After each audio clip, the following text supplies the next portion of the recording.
a science fiction thriller based on the 1954 novel, I Am Legend, by Richard Matheson. Set in 1977, 2 years after biological warfare wiped out the entire world population, except for Robert Neville, Charlton Heston, and a few that have been mutated into light-sensitive flesh-eating psychopathic zombies who are partially blind. Convinced by their fanatic leader, former news broadcaster Matthias, Anthony Zerbe, that Neville personifies the twin evils of science and militarism. Neville remains safely barricaded in his elegant, downtown penthouse apartment, where he has hoarded food, liquor and fuel normalcy in spite of the catastrophe around him. Neville patrols the city by day, carrying a machine gun and recording any sign of the mutants' activity in hopes of finding and destroying them.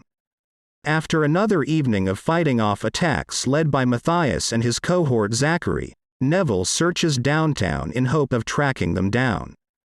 Attempting to suppress his constant anxiety, Neville shops in a clothing store and is startled when he sees a young black woman attempting to blend in with the store mannequins.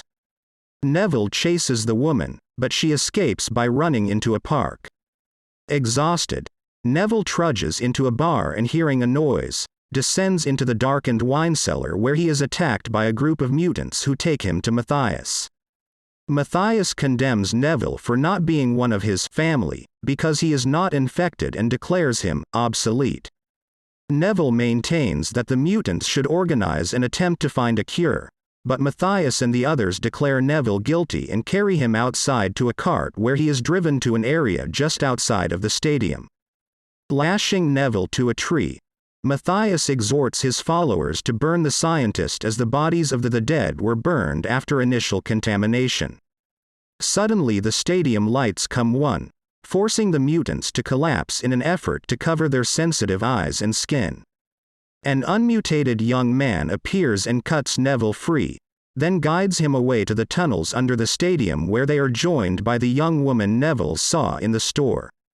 The woman forces Neville at gunpoint to drive her on a motorbike through the stadium and away from the recovering mutants.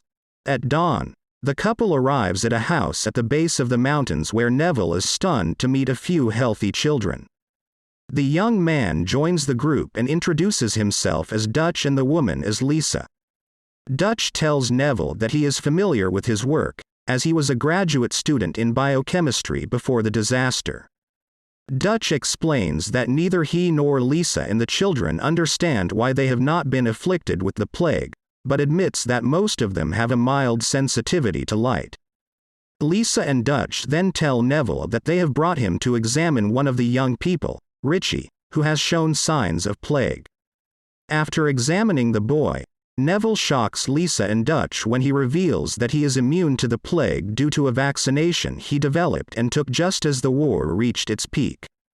Heartened when Neville suggests that his blood could be used to make a serum, Dutch and Lisa agrees to let Neville take Richie back to town where Neville has access to laboratories.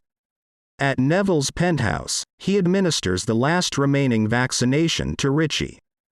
That evening, Neville treats Lisa to dinner, but they are interrupted by a power outage caused Neville's failure to refuel the generators. While Neville goes to the basement to restore power, Zachary scales the building to the penthouse balcony. Neville restores the lights and returns in time to kill Zachary just as he is about to attack Lisa.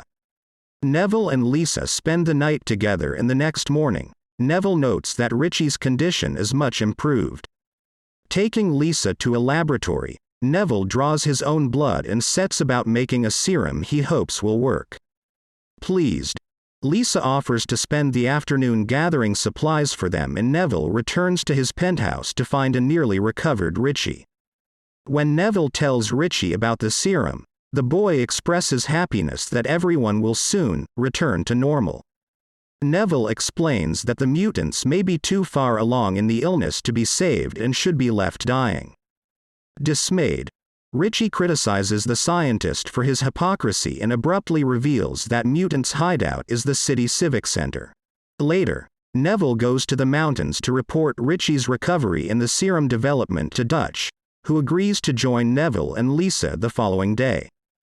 Upon returning to town, Neville finds a note from Richie declaring he has gone to confront the mutants to find out if they are as cynical as Neville.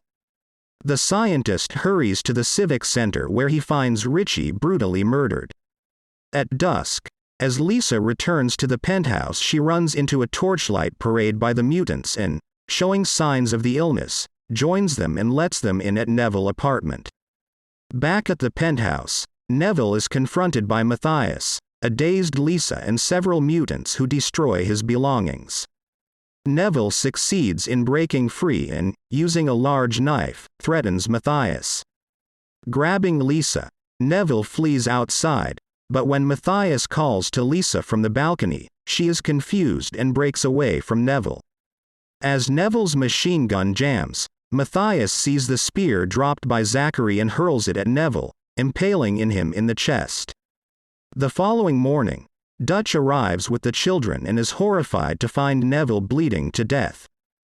Before dying, Neville gives Dutch the serum bottle and urges him to take the collapsed Lisa and the children away to start anew.